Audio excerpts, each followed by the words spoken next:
Je vais maintenant passer la parole à Frédéric Lordon, qui est philosophe, mais qui est aussi un compagnon de toutes les luttes, à commencer par celle contre la loi travail en 2016, qui a été le soutien de nombreuses grèves et de nombreux mouvements, et qu'on est très heureux de pouvoir compter parmi nous ce soir.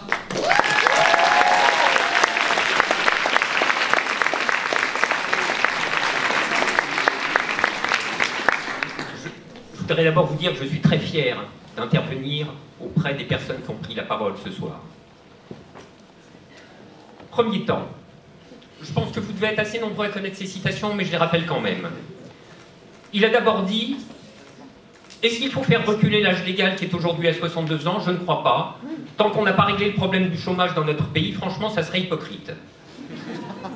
Puis il a dit: la réforme des retraites est indispensable, elle est vitale. Il a d'abord dit: nombre de nos compatriotes ont voté pour moi, non pour soutenir les idées que je porte, mais pour faire barrage à l'extrême droite. J'ai conscience que ce vote m'oblige à l'avenir. Puis il a dit: on ne peut pas faire comme s'il n'y avait pas eu d'élection il y a quelques mois. C'est une réforme qui a été démocratiquement validée. Et enfin, sans hésiter, c'est ma marque de fabrique, j'ai toujours dit la vérité aux gens.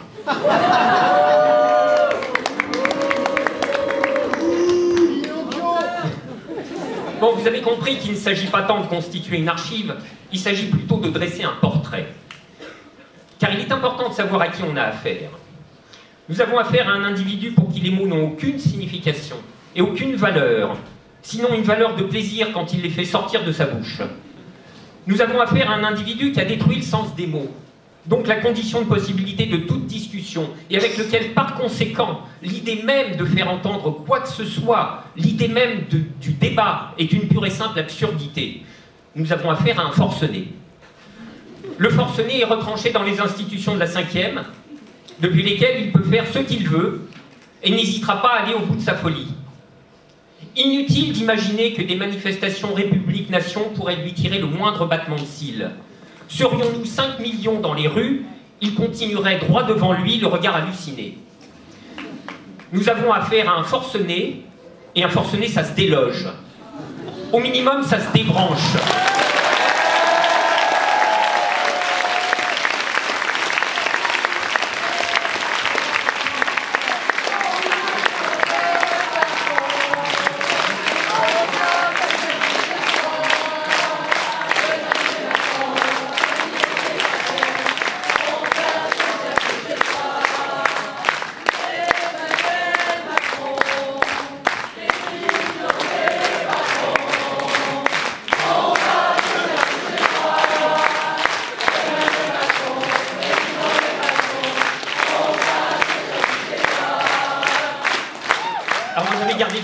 Version qui était Emmanuel Macron aux têtes de con.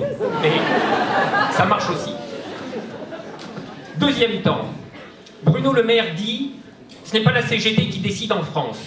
Un tweetos à visée complète, tout le monde sait que c'est le patronat. Des vérités premières, mais toujours bonnes à rappeler. Dans l'état du capital, c'est le capital en dernier ressort qui abarre sur l'État. Troisième temps, synthèse des deux précédents. Nous savons désormais par déduction logique pourquoi il n'y a pas d'autre voie stratégique que le blocage. Il faut bloquer tout, il faut bloquer partout, il faut mettre l'économie à genoux. Que l'économie soit à genoux, d'une certaine manière, le forcené s'en fout, premier temps. Mais quand l'économie entière est à genoux, c'est le capital qui est à genoux. Si le forcené s'en fout, le capital, lui, ne s'en fout pas. Or, deuxième temps, c'est lui qui abarre sur l'État. Paradoxalement, il n'est pas mal placé pour débrancher le forcené. En 2019, pendant les Gilets jaunes, honneur aux Gilets jaunes, ce sont les patrons terrorisés qui appellent l'Élysée pour que ça s'arrête. Il n'en ira pas différemment aujourd'hui.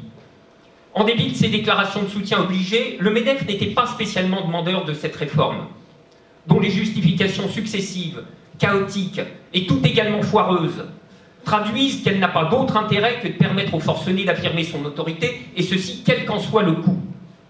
Ce coût, le MEDEF, lui, sera bien placé pour le mesurer quand tout sera à l'arrêt. Il faut donc lui rendre ce coût intolérable. Alors, comme toujours dans les grandes occasions, il décrochera son téléphone et commandera qu'on arrête les conneries.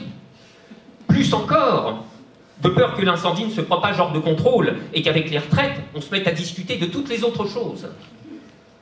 Quatrième temps, et comme ça se trouve, des autres choses à discuter, c'est pas ça qui manque. Il y en a même un paquet. C'est pourquoi il est hors de question de s'en tenir aux seules retraites. En réalité, c'est tout le paquet qu'il est l'heure de faire descendre dans la rue.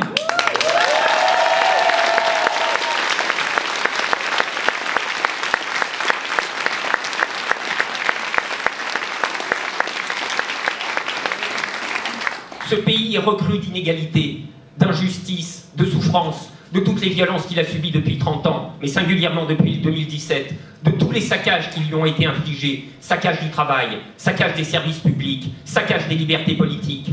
Il est recru de l'arrogance, du mépris, de la médiocrité et de la bêtise crasse de ses dirigeants. Bref, il est mûr. Je dirais même, il y a point. Car il est une chose, à coup sûr, dont il n'est pas recru. Cette fatigue, on n'est pas fatigué. Il est une chose, à coup sûr, qui ne lui fait pas défaut. C'est la colère.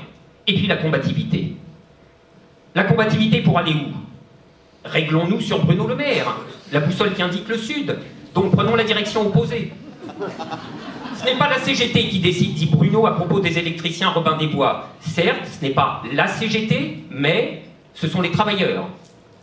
Les laquais de la presse dinatoire ne cessent de répéter que nous n'avons rien à proposer, que nous ne savons pas ce que nous voulons. Mais nous savons très bien. Nous voulons que les travailleurs décident. Dans des conditions d'adversité inouïes. Ce sont les soignants, pendant le premier confinement, qui ont réorganisé eux-mêmes les soins. Tous les managers parasites étaient terrés chez eux. Imaginez maintenant les profs organisant eux-mêmes l'enseignement sans les managers parasites du ministère. Les ouvriers organisant la production sans les managers parasites des actionnaires.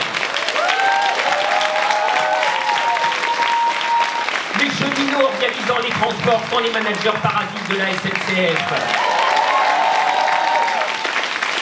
Etc., etc.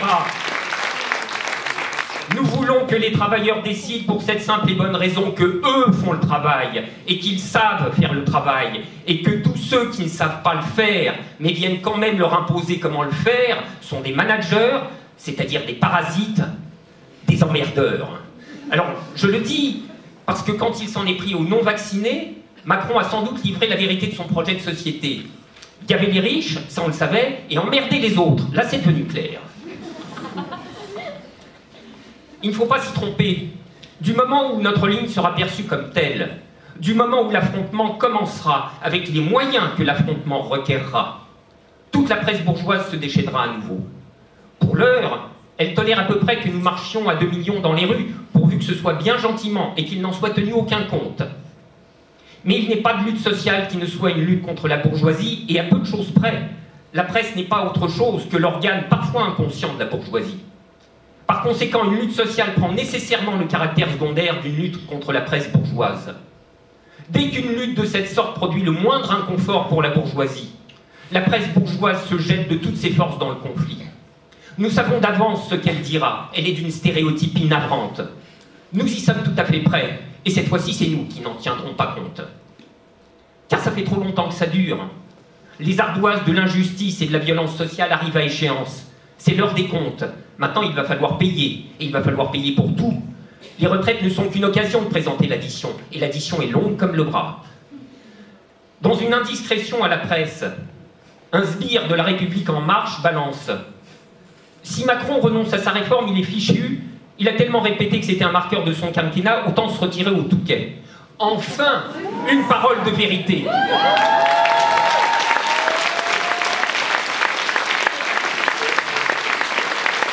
Enfin, une parole de bon sens. Tu nous as trop fait chier, Macron, puisque c'est comme ça que tu parles. C'est comme ça que tu nous parles.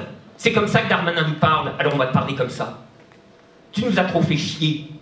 Le service outrageant des riches a fait de toi un bouffon haïssable. Tu t'es assis 2 fois sur les circonstances exceptionnelles de ton élection. Tu n'as aucun consentement majoritaire sinon contre toi. Tu n'as aucune légitimité. Tu envisages l'âme claire de dissoudre et de livrer le pouvoir au Rassemblement national. Tu es un danger public. Nous connaissons notre objectif. Te ramener au Touquet.